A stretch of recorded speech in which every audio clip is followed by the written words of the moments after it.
Rob McCarran. And then 2 weeks after that, we got Money in the Bank. And then 2 weeks after that, we got Starrcade. And then 2 weeks after that, we got Halloween Havoc. Jeff Hawkins. I'm Dana Brooke. You're listening to Shake Them Ropes with Rob McCarran and Jeff Hawkins. Destination America has canceled TNA.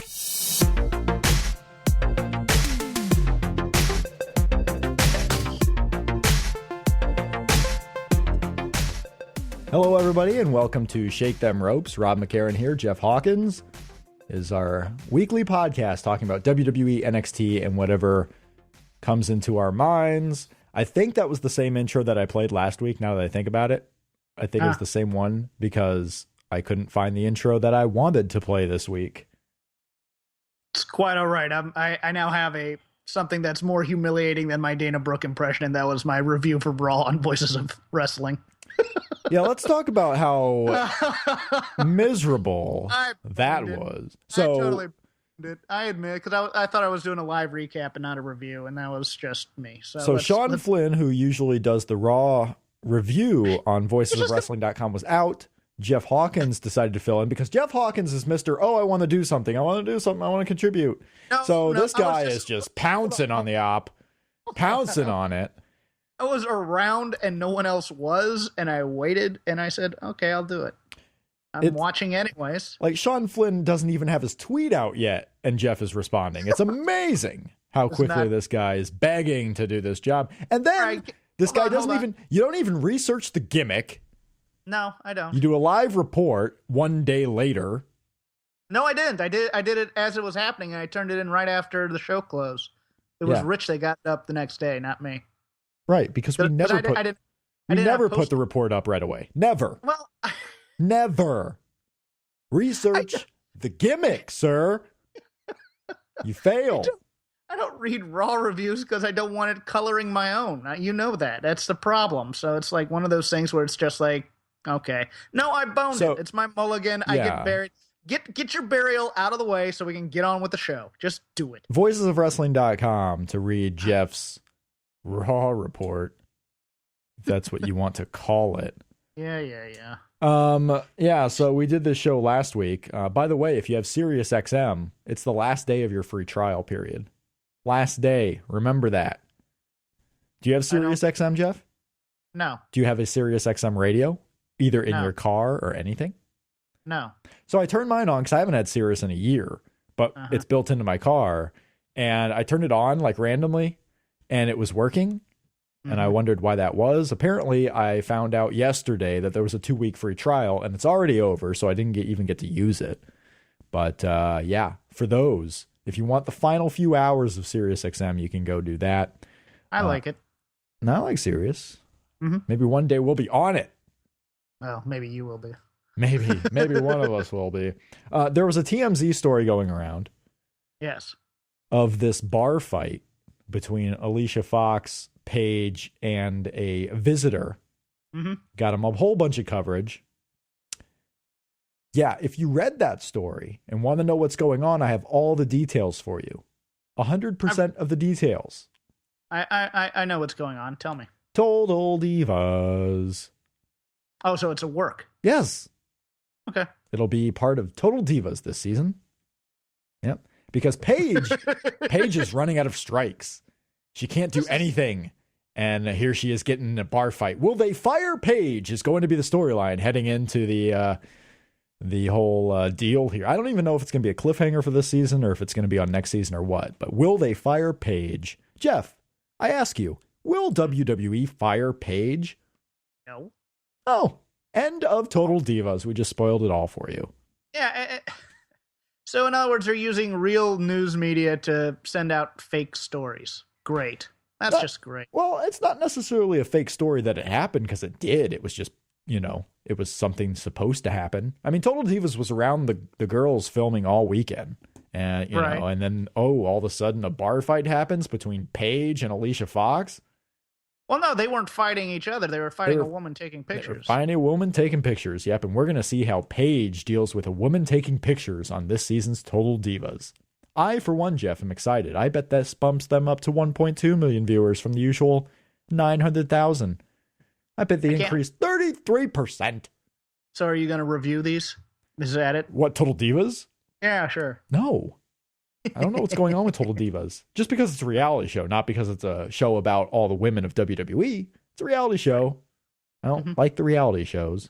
Although I was forced for a little bit this season, or yesterday, to watch Real Housewives of Orange County. Not a fan. No. Little Labor Day with the family and my sister. Oh, let's watch Real Housewives as we're waiting for food to be done. Oh. Of course, sister wins.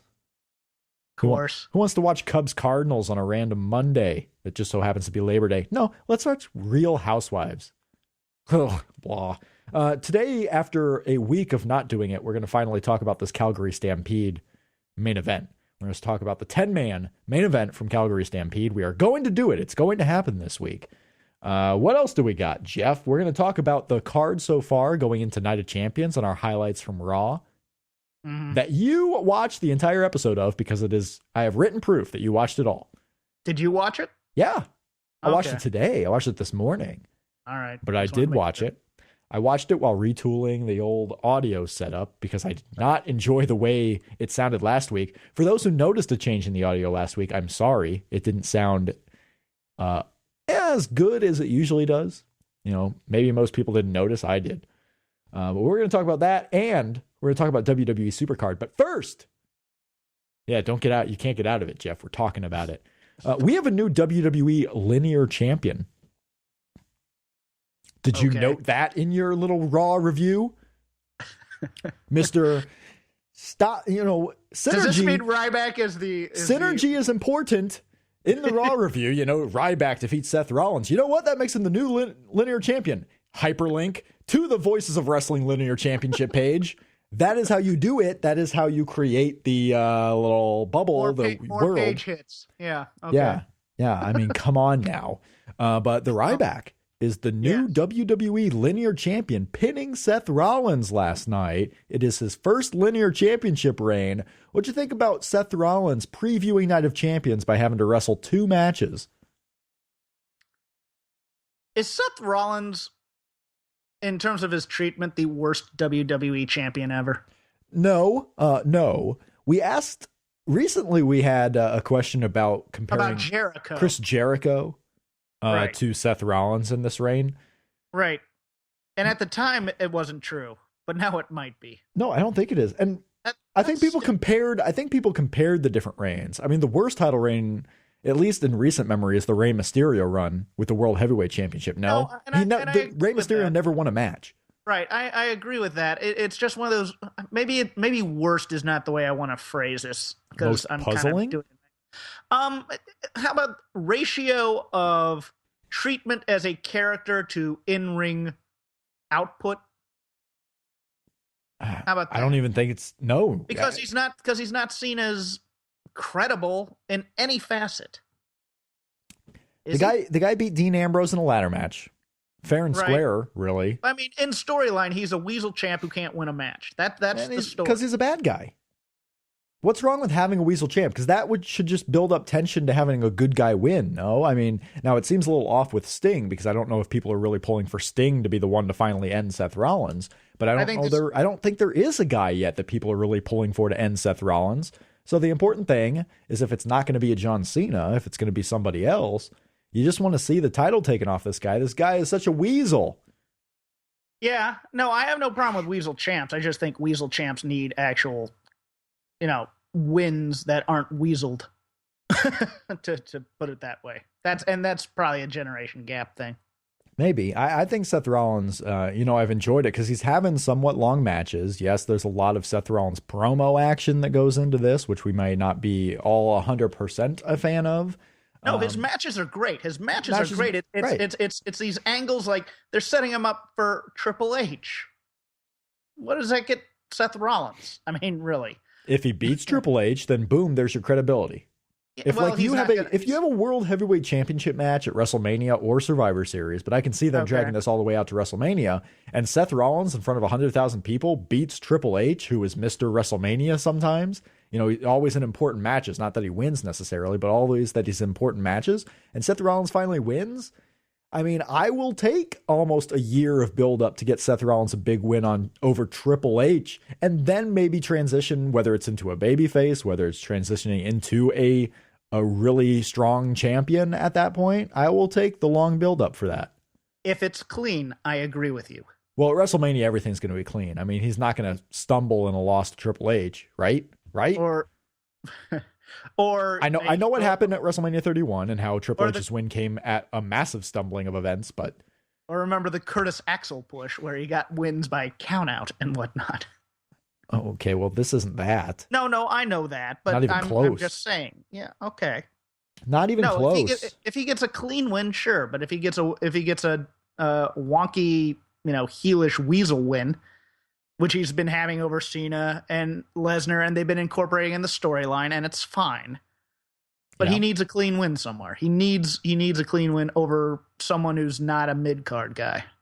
I take the loss over Ryback perfectly fine because they are building up for the Sting thing. Seth Rollins now has an angle to really hate Sting. Like, Sting has cost him matches here and there. Right. Sting, up until now... you can count the Survivor Series Authority match, but the Authority got all their power back, and you could argue that Seth Rollins became the face of the Authority, from that moment. So in Seth Rollins' mind, Sting beating Team Authority at Survivor Series was probably a good thing, in storyline. But up until now, all Sting had done was stolen a trophy, stolen a statue, but he hadn't really cost Seth Rollins anything. Well, now... he's cost him that statue, and he's cost him a match against the Ryback. So now Seth Rollins, in his little mind there, is thinking, okay, now Sting has cost me credibility because I just lost a match. Up until now, Seth Rollins has been winning matches. Sure, via help in a lot of ways, but he's still been the one with his arm raised.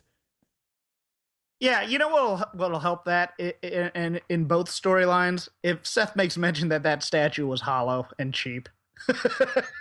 It really would. Triple H bought him a hollow, cheap statue. Crumbled pretty easily. That crumbled pretty easily. I think that could save this thing, I think. It wasn't solid.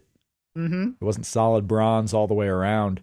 But yeah, I just found it funny too that, the trash company used in that skit was a Baltimore area trash company, and they were in Baltimore, and Sting didn't appear live on not only just the show, but there are reports from people who were in Baltimore at the event. Sting never once appeared in front of the crowd. Huh. That's a mistake. Like, was he there just to film those vignettes, but they had to pay him more to get him on TV? I just found that a little odd. Unless they taped him, at his last appearance and just somehow, I don't even know, had the foresight to put placards of the next town's trash company on the previous town's trash vehicles. I don't think they're gonna go there. No, it just seemed a little weird that they didn't even put Sting in front of the crowd if you're paying the guy to fly out from California to Baltimore, first of all. Mm-hmm. This wasn't like they were next door and said, hey, just come on by. Texas to Baltimore. You're right. Texas now to Baltimore. Yeah, whatever. Well, I'm sure he spends quite a bit of time still in California. What are you gonna do? So we're going to talk about match number 65 on Top 100 later, but continuing with Raw, next week is a big Raw. Next week is a big Raw. It is the season premiere. Oh, yeah. This season finale completed all the storylines. And next week, for the season premiere, we start a new, fresh storylines and fresh feuds and interesting new characters, much like every other TV show on the... Wait. No, that's not gonna. It's not quite what happened, but season premiere next week. Yes. Big matches already announced. Big matches that will be monumental in shaping the entire season of WWE Raw coming up. Give it to me. The tag team titles are on the line. The primetime players are going to challenge The New Day, with the winner of that match facing the Dudleys at Night of Champions. That is unexpected. Right. So the New Day will win. Yes. Right? Heels are gonna win all the matches next week because all faces won the matches this week. Because also on the show next week, in the final day that someone can defeat Nikki Bella for the Divas Championship before Nikki Bella breaks AJ Lee's record, it is Charlotte who petitioned the Authority to have her match on Raw and not Night of Champions because she wants not only to take the belt, She wants to take Nikki Bella's chance at the record away because Charlotte is this young rookie who's just coming up, not knowing her place, doesn't know her role, coming up trying to take the veterans, all her accolades away. Nikki Bella's been the champion for 2/3 of a year. And Charlotte's coming up her first day is like, I'm going to take everything away. I'm going to take it all.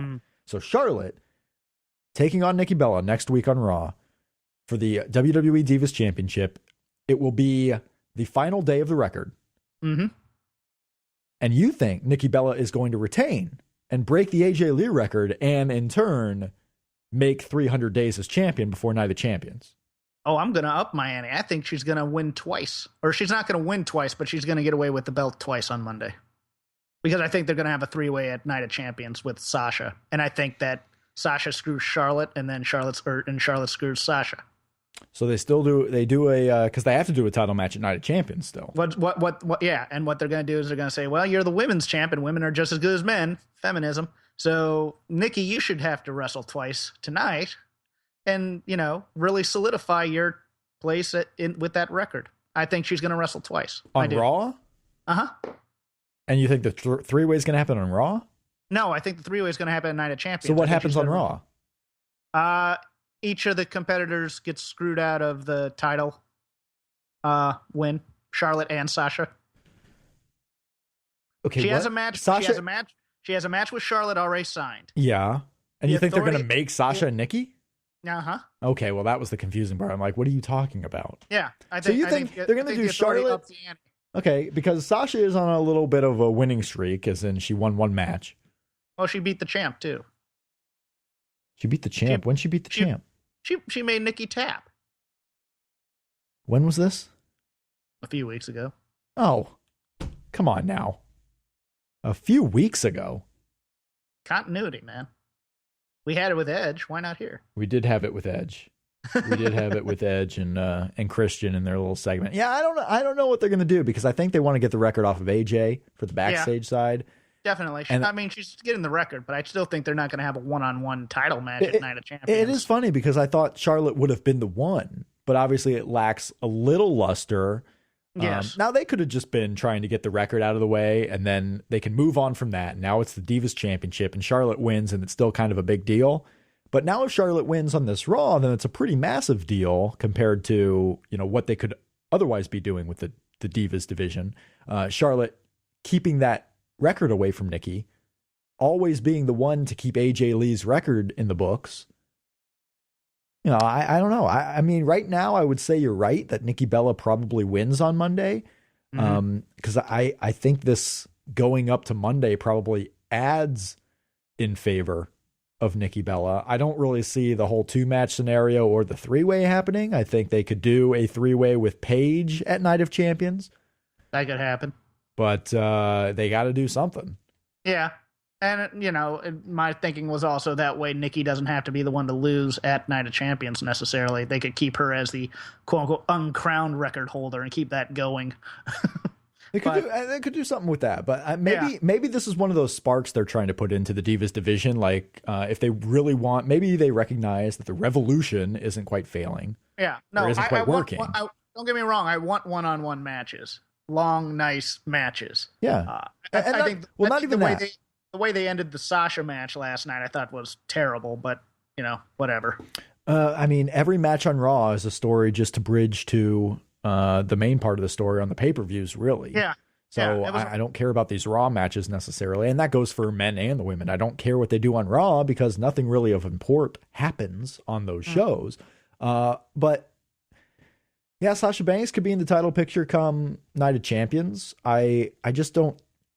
If they are trying to relay more importance to the Divas division because they think the whole Revolution is failing and they need a spark, then yes, I could see Charlotte winning. They get the press on Charlotte, and they use the fact that she beat Nikki Bella before the record to make it seem like that big of a deal, so people will forget the last 4 to 5 weeks of the whole Revolution.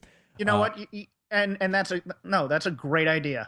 I just don't think they're going to have her break. I think they're going to give Nikki the record. I think because they want the record off of AJ. I think they want the record off of AJ more than yes, putting more importance on the Divas Revolution right now. Yes. Also, just to close this up, how much, remember a year ago when we're just doing the hashtag give Divas a chance?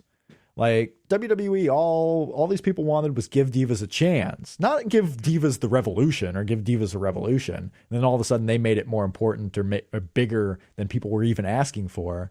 I wonder how all this comes about if the people are just hashtagging give Divas a chance still and just looking for some time and not burying it in people's faces that, you know, it's a revolution of some kind. It's amazing how those little tag words can kind of change people's minds and perceptions on what's actually happening. Yeah, and I agree with the assessment that I heard somewhere else that the actual revolution part is turning fans who would normally be on these women's side against them. Because they're tired of being, you know, having it thrown in their faces. It's a revolution when clearly it's not. We just wanted, you know, Becky Lynch and Sasha Banks and these people on TV more because we loved what they were doing on NXT TakeOver. I mean, the day AJ quit or walked out or what have you, we said blow up the whole division and bring everybody from NXT up. Remember that show? Yep. Yeah. And in a way, they didn't blow up the division. They just brought a bunch of people in and added to it, but added to it in number only. They didn't add to it in story. They just added numbers to the whole thing, as if throwing things all at you at the same time was going to be the fix. But I'll be interested once because it is clear they're starting to go towards more singles aspects of this. And that's what I'm really looking forward to, is the more singles aspect of all this. Like we talked about, the Ryback defeating Seth Rollins is the new WWE Linear Champion. If you don't know what we're talking about, at WWE Linear on Twitter, we'll get you all the information on that. I mean, it's funny because now that the Ryback is the champion, he's the Intercontinental Champion as well. When Wade Barrett was the Intercontinental Champion and also the Linear Champion, it was a hot potato because the IC Champion loses on house shows, loses on main event, loses on SmackDown. So this thing could be in for a wild ride now. Like when John Cena had it, he had it for like 3 months and you knew it was never going anywhere. Well, now the Ryback has it and it is going everywhere. It's everywhere. What else do I got on this WWE Raw? We talked about Charlotte and Nikki. Check. We talked about the record of 295 days. Check. Talked about Sting and the statue. He destroyed that statue. End of that whole thing. Well, I have a few quick things if you want. It's amazing how much Raw is the Seth Rollins show. Like, didn't expect that one. Yeah. Like, it's just the Seth Rollins show. I can't remember a time where one guy was dominating the show like this, maybe except for John Cena. Like, one guy. Like, we had Evolution when they were a group, dominated Raws a lot of times. The Authority as a group dominates Raw. But one guy, Seth Rollins, is I don't know if Chris Jericho, when he was going through that amazing run as WWE champion, if he was... like with the suit era, Chris Jericho, he wasn't really dominating Raw that much. I'm trying to think who was dominating Raw as much as Seth Rollins has been. Well, suit era Jericho was never the champ, really. I was thinking the unified champ Jericho, and it was kind of the same way. Jericho did dominate, but it was in the shadow of Hunter and Steph. So, and it's kind of the same thing with Rollins. Suit era Jericho was never the champ? No. What? I don't think so. What? The slow talking one that came out and kept on going against Shawn Michaels, that one? Yeah, that was, let's see when that was. You continue to do that. I'll give you some notes on You give your main point, but I'm going to find out Chris Jericho's championship reigns. These are main reigns. Torito's a Dudley. Right? Is he? He's going to be. Sure, why not? El Torito Dudley? Or Bully. Dudley. Oh God. Little but I mean, Dudley. that's what they set up with. I mean, that's pretty much what they set up with both Matadors turning on him. I guess so. Yeah. I mean, that kind of get him away. It's Rocco to the LOD. Which means they have given up on Los Matadores because that was the only part of the act that I think saved them. Yeah, and you know what?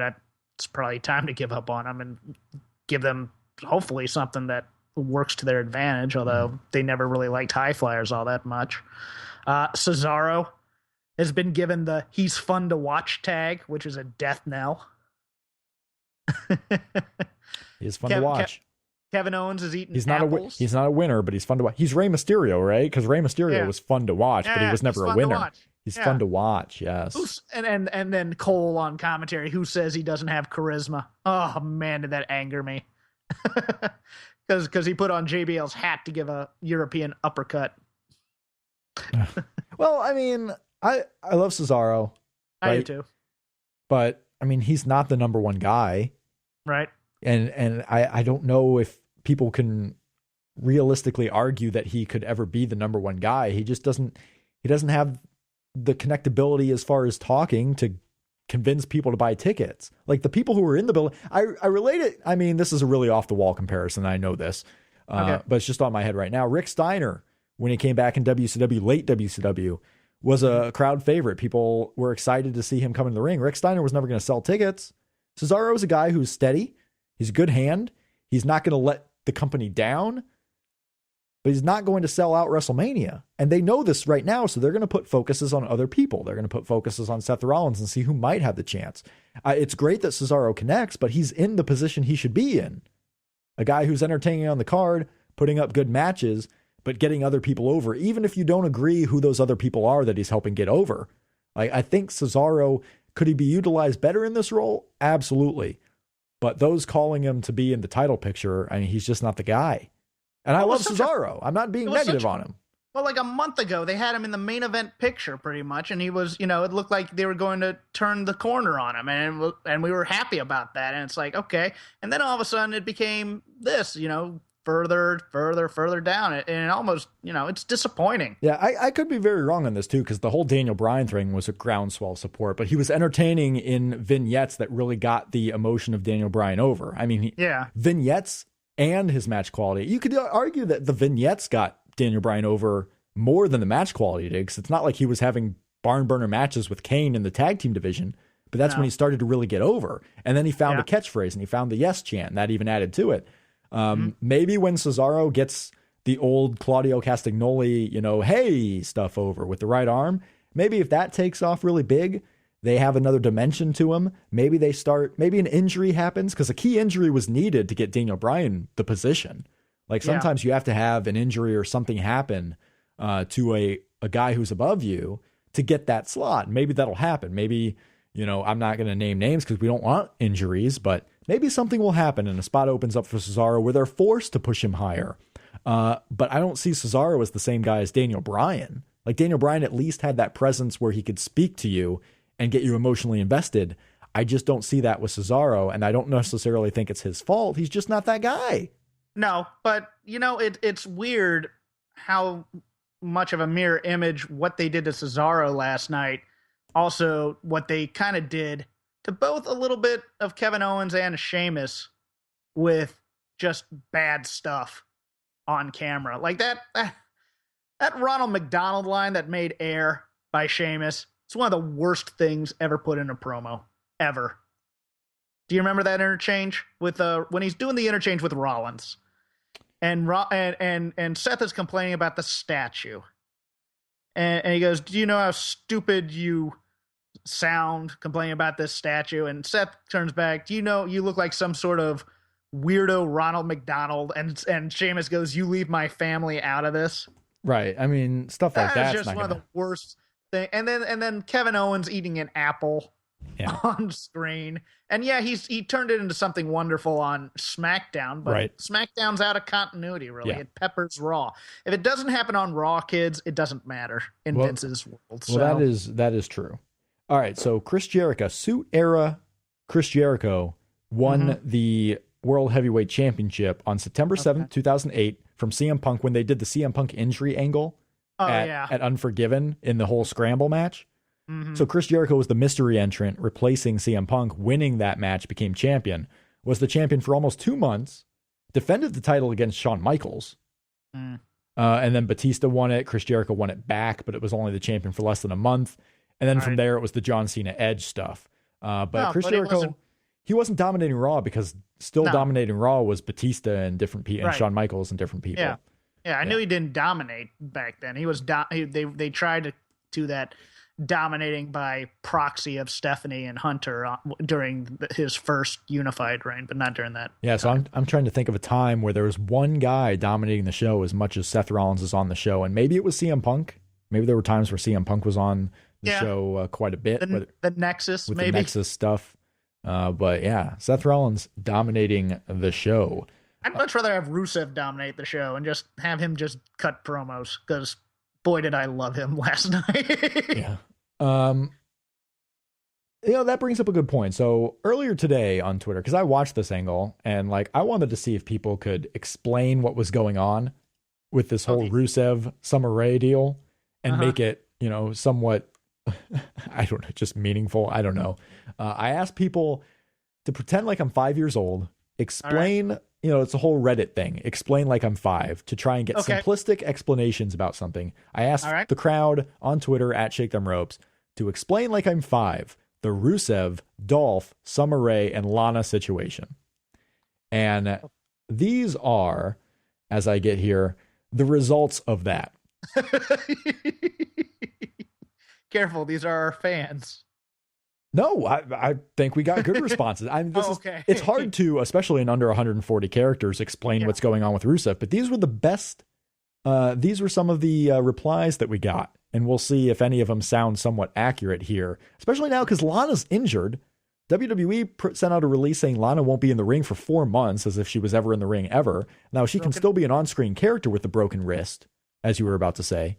I said broken heart. Oh, well, that too. Now, she can still be an on-screen character. I don't know if they're going to push anything now with her, but she, she's out of it, seemingly. Nathan on Twitter says, boys rule and girls drool. Sean replied, Rusev is mean to ladies, but some ladies like it. Lana used to like it, not anymore. Now she's with Dolph and Summer's with Rusev. That's pretty accurate. Pretty accurate there. That's very accurate. Danahashi says, well, my daughter is nearly 5, but for this, I'll pretend she is a boy. I would explain it like this. Son, bitches be cray. Oh, God. John tried here and took Twitter into account. Okay. I can't really, it's not podcasting is not a visual medium here in the audio podcast. So I will retweet it. Go to @ShakeThemRopes and retweet it, because John tries to explain it with just the character names and then emojis for everything. Lana and Rusev, crying emoji. Lana. Is there a poop emoji in there? Because otherwise there is no poop emoji. All right. But there is a cat with a surprised face. Okay. So I'm going to reply to this one. Ziggler and Lana, heart face. I'm just going to retweet that one right now. @Shake Them Ropes, the timeline will have that. Let's see here. What else do we got? We got Greg. Rusev and Lana are brother and sister, so they get jealous when they are with other people. Are like brother and sister. Oh, are like brother and sister. I thought you said our brother. No, that's what the tweet says. I'm going to assume it means they're like brother and sister, so they get jealous.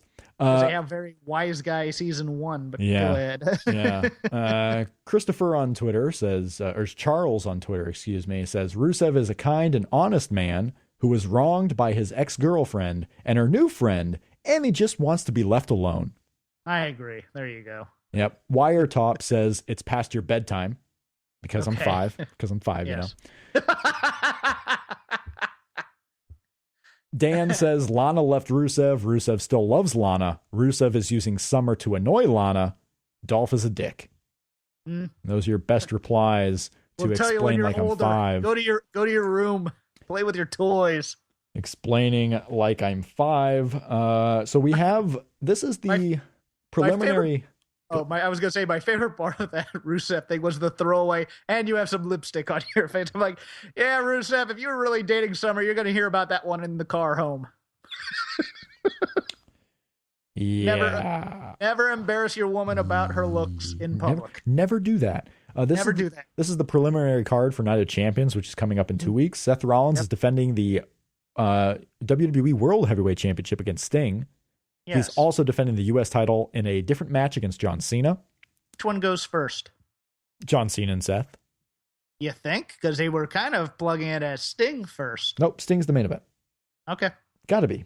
Did I miss it? Like, are you saying they were kind of intimating it, or were they saying in some way? No, in the promos, they were intimating it, because they said first he goes up against Sting and then John Cena, I believe. If I'm not hearing correct, I mean, if I'm hearing it correctly, I was watching it. I can't see the U.S. title match going on last, but I guess it's not really a matter about the prop. It's a matter about what match is seemingly more important. And John Cena is the star. Well, if John Cena is going to win, then yeah, you put that match in the main event for the U.S. title. You get John Cena winning because Sting, I don't see Sting winning. No. But we'll preview this next week as we go to the go-home week of Night of Champions. Continue. Coming up. When is this? This pay-per-view is on the 20th. Yep, so next week will be our go-home for that. Dean Ambrose, Roman Reigns, and to be announced versus the Wyatt family in a 6-man tag. Braun Strowman, the third member of the Wyatts. After last night, Randy Orton looks to be the one who will eventually team up with Roman and Dean Ambrose. Am I wrong? I had that a couple weeks ago, I think. I think you did, because talk about a guy who had really nothing going on. So put him in the Wyatt feud. Sure. The Dudley Boys will go up against the Primetime Players or the New Day. I would agree. I would think this is going to be the New Day. And Dolph Ziggler and Rusev, again, since they can't do any mixed tag or anything like that with Lana being out, they're going to the singles match. Go into the singles. And that's what we have so far officially announced. It looks as if they could do Big Show and Miz. Maybe they'll keep them in a three-way. And Ryback. And Ryback, yeah, but you had the Big Show Miz really going at it. So we'll see what they're going to add on to this show. Oh, that's the other thing they did to Cesaro. They knocked him out like a geek. Continue. All right. I mean, let's be thankful Cesaro is in the role now of getting the long matches on Raw most weeks, and it's not always Sheamus and Randy Orton, although they got it pretty much this week. But it's a lot of Cesaro. So let's be thankful we're getting more Cesaro, because it was only a couple of years ago where he was doing nothing. All right. So slow builds. CM Punk didn't get his big push until 5 years being in the company. 6 years, really. So let's all calm down about how quick it is for Cesaro. Yeah, that's Night of Champions. The only other thing I had from Raw, actually, that might have been it. Do you have anything else from Raw that was worthwhile? Just Edge challenging Seth to a fight was interesting, but I don't think there's one more match in him. Yeah, and I don't think that was a real challenge for a fight either. It was just make Seth be a weasel. Did you watch that podcast afterwards? No, I did not. Good? I did not because it's not worth it. You can listen to the audio podcast a week later too if you just want to listen to the audio of it. It's not worth to me staying up from 11 to midnight to watch these. I was thinking though during Raw, like Kevin Owens, I don't know if it's going to be a big sell for the network. Like you want big names, but Paige was on there and I don't know if she's a big sell for the network. Edge and Christian probably are, but a Stone Cold podcast with Kevin Owens, especially between the backstory of Kevin Owens and Steve Austin. Like Kevin Owens got advice from Steve Austin that saved his career. And Steve Austin seems to really like this guy. I think those two would hit it off on a podcast and would be one of the more entertaining ones you could have since the Vince McMahon episode. Oh yeah. And you'd sell it as Kevin Owens being very outspoken. But yeah. The outspoken Kevin Owens with Steve Austin. Like do something like that. When we talked a long time ago on this show as if like a WWE created podcast, instead of sending your guys to the Steve Austin show or the Chris Jericho show, if WWE had their own podcast with interviews, like if episode 1 is Kevin Owens, it's going to be a super huge download, probably the biggest of any of them. And I just don't know why they don't do something like that. But Kevin Owens on the Steve Austin show on the WWE Network, I think because Kevin Owens also, he's the main reason why he was a big name in NXT. This is a guy that people who are willing to buy the network are going to want to hear from, and you might increase your buys by putting Kevin Owen in the podcast. I agree. Instead of Edge and Christian. Last week we talked about WWE Supercard and how I was getting addicted to it. Now I assume that you did not go immediately after that and download the game and start playing it, right? No. God, why not? Because you're a human. Because I'm dancing with studying for the LSATs. Oh yeah. Yeah. Studying for the LSATs, are you? Yeah. Well, me instead, when I'm not recording the show and doing work, I play a little WWE Supercard. So we encourage those who have also played or might still be playing to reach out to us on Twitter or email. And we got some tweets from people who are playing this game. We got an email from Nicholas here that I wanted to read. And I'll bring it up now. But Nicholas at Ferrante207, Ferrante 207 on Twitter, wrote this. Just writing to touch base regarding WWE Supercard, I went through a 6-month period where I was playing this all the time. I think it's engineered to give rewards and just a predictable pace to get you going forever. It's like a slow morphine drip that keeps us addicted. After a while, I came to the conclusion that I was mindlessly chasing nothing. At least MTG, don't know what that is, has much more strategy. At one point, I was setting an alarm in the middle of the night to get up and readjust my King of the Ring team. It's bad news, dude. Get out now before you get in too deep. I don't know what MTG is. I was trying to think of the game, but I can't think of what it is. Yeah, I don't necessarily know what that is, but yeah, I'm kind of with him. I mean, it's addicting. And of course, there's no end game. I mean, just keep going up and up and up and forever until you feel good about yourself that you're beating other people. No, it's the slot machine paradox of the chase. It's a smart game too, because like if you're impatient, which a lot of gamers probably are, I would imagine, especially younger people who might be playing this game, the game is free. You don't have to pay for anything, but you can pay for things like better cards instead of having to earn it, or, you know, more gameplay if you run out of time on certain events. So I'm sure WWE makes some good money, you know, on in-app purchases on this game. I will never do any in-app purchases. I will just play the game. I do the free stuff, but I'm sure there's people out there that are paying it up. And I bet it's a pretty popular moneymaker for WWE and their partners in this game. Yeah, the in-app purchases are always tempting, especially when you're like for example, I used to do my Vegas a lot, and it's like, oh, I'm only like one of these things away from getting the gold coins that I can then use to spend in the store. So I'll pay the $9.99 to get like 1 million chips or something. Right. Yeah. You just, if you're impatient, if you're so close and didn't get what you wanted, now it's so easy just to pay the $1 to bump you up to that level to get you what you wanted. Like all these games that are successful, it's based on greed. It's based on greed, all of it. Start out free, but offer those in-app purchases to make things easier. And make things because everyone can get there on their own. You don't have to pay for anything, but to make it easier, got to bring that money in. I don't know why WWE doesn't promote this game more, because I gotta figure they're making a ton of money daily. I don't know. I mean, does it make sense? Do you see promotions for this game on, you know, WWE the TV show, on Raw and SmackDown, anything? I don't know if WWE gets a kickback of the profits necessarily. I think the developer paid a licensing fee. That may be the case. Yeah, I haven't done the research on that. So the developer probably made, but still, they should be buying ads on WWE TV then. You know, I don't disagree. Someone should. But yeah, so I'm playing this game, and I played a lot. I played a little over Memorial Weekend, because what I think I'm going to do is on our YouTube channel, kind of post progress reports. For those who are interested, I realize most people won't be interested and don't care. But for those who might be interested, you can follow along with me playing WWE Supercard at voicesofwrestling.com/YouTube and at Shake Them Ropes.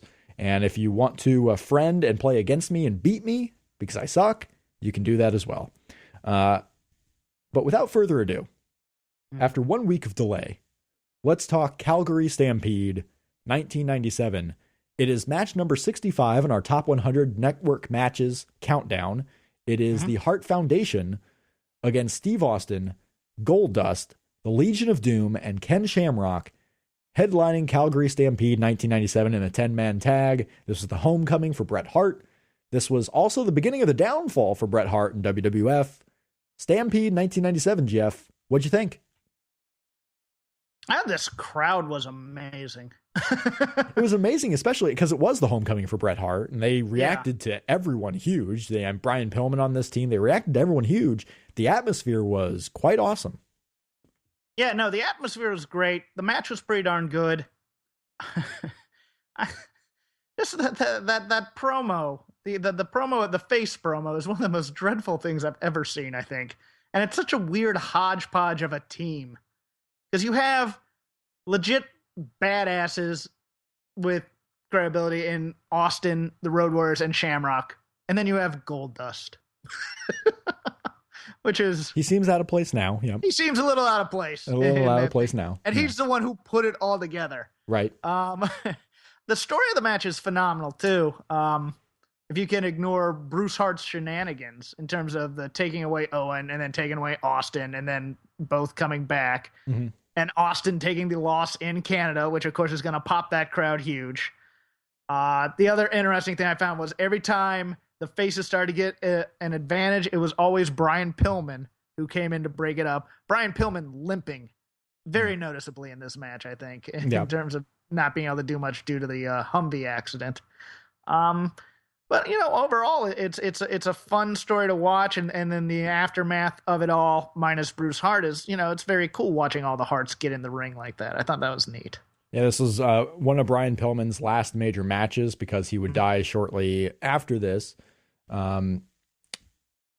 Just a few months later, of course, Bret Hart. I mean, one of the things I found noticeable too is early on in the match, Jim Ross and Vince McMahon are on commentary together as Jim Ross is transitioning into the lead play-by-play guy, and Vince McMahon would eventually become the Mr. McMahon character shortly after this. Jim Ross does most of the talking, and early on in this one, he was talking about how there was a documentary film crew covering Bret Hart going into the show, how they were at ringside, how they were making a documentary on the life of Bret Hart, the team that would eventually make Wrestling with Shadows. Wrestling with Shadows, right. So that was going on during this time. It was early because they really cover it from SummerSlam on, but they were doing background here. They were at the show filming different things.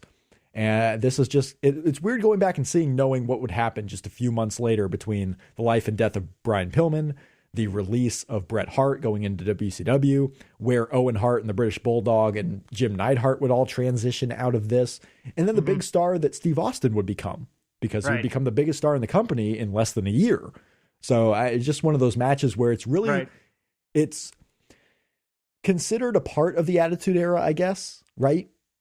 It's early on in the Attitude Era, but but really it's the precursor for what would actually become the Attitude Era. And you can tell they're kind of protecting Austin here in terms of they know that he's going to be something, because in that opening promo, he doesn't say anything. He just glares and walks off. So they know what they have with him, I think, at this point as well, despite the fact that he's not a big star yet. Not a big star yet. I mean, the Hart Foundation, of course, with this being in Calgary, gets the win in this match. 25 minutes. It was lengthy. It was on the In Your House show. It was In Your House 16, the Canadian Stampede, a show with, very few matches. There were 4 matches on the show. Yeah, because it's still an In Your House. It was the In Your House pay-per-views were set up to be these minor pay-per-views. You pay half price for them, but you still get main event quality matches, etc. Yeah. I mean, entertaining. You can watch this now and still be entertained by it. It's just, the names that are still around, even just in wrestling, period. There aren't, it's Steve Austin, who's around just as a promotional tool for WWE, with the Stone Cold podcast. Goldust is around as an agent, but the Legion and Doom really nowhere to be found. Ken Shamrock, of course, Animal still living with us, but Hawk passed away, earlier in the 2000s. I believe he made it to the 2000s, right? Hawk? Yes, I think so. Yeah, I believe Hawk. I should probably see that. Somewhere around there. 2003. But Brian Pillman no longer with us. The British Bulldog no longer with us. Owen Hart no longer with us. Jim Neidhart, making the conventions every once in a while. Bret Hart making the conventions every once in a while. But the only one still involved in wrestling full-time is Goldust, and even on a more part-time schedule, Steve Austin. The main event of a show that was 18 years ago. Yeah. Yep. Neidhart has my favorite moment in the match. Is when he comes in to face Shamrock and he puts his fists up like they're going to do a UFC style brawl. Yeah. Looks just like Shamrock and Tank Abbott squaring off. It's great. Yeah, Brian Pillman went nuts on Ken Shamrock for some of this match too, spitting at him, going hardcore at him. Like he wasn't gonna go down to this UFC fighter. No. But yeah, the main event of Canadian Stampede 1997 you can see on WWE Network. Interesting match. But the Hart Foundation getting the win. And this is the precursor for a lot of major events. I mean, one of the biggest events of the late 1990s, Bret Hart leaving the WWE and what would become of Steve Austin's push. Yeah, it's not here for match quality, though it is a good match. It's here for historical significance. It's one of those matches. It is one of those matches that would be here for historical significance. Now, the match that we have next is match number 64 on our list from Bragging Rights 2010. Are you aware of what comes next? Did you look this one up? I believe this is Daniel Bryan and is it Ziggler or Dolph Sheamus? Ziggler. There we go. And Daniel Bryan, interpromotional match at Bragging Rights. This is when it was Raw, SmackDown going up against each other. It was the Intercontinental Champion Dolph Ziggler going up against the U.S. Champion Daniel Bryan. Interpromotional challenger champion versus champion. Right. No titles were on the line. No. But we're going to talk about Daniel Bryan and Dolph Ziggler from Bragging Rights 2010 in a pay-per-view. Bragging Rights came before Survivor Series that year. It was Bragging Rights then Survivor Series. And Dolph Ziggler and Daniel Bryan seems like a match that not necessarily was too long ago. Like you could say that, that match might have happened in 2011, 2012, even 2013. The matches both of these guys had 1 month later at Survivor Series.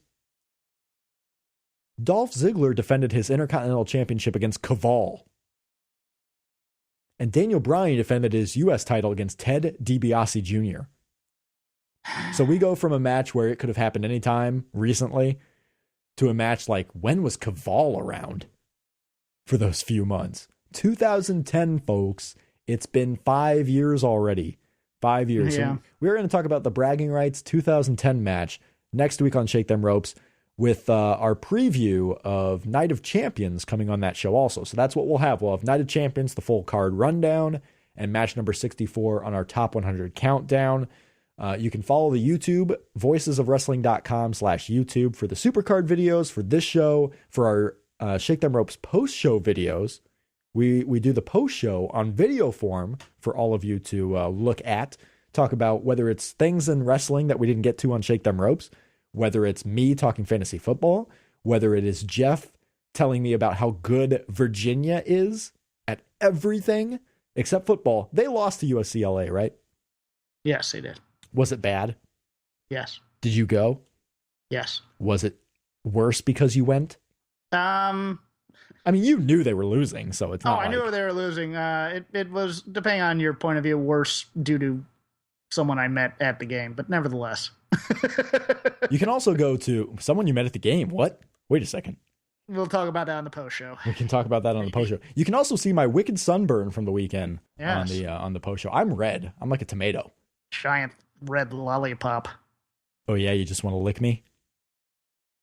You went there, Jeff. You went there.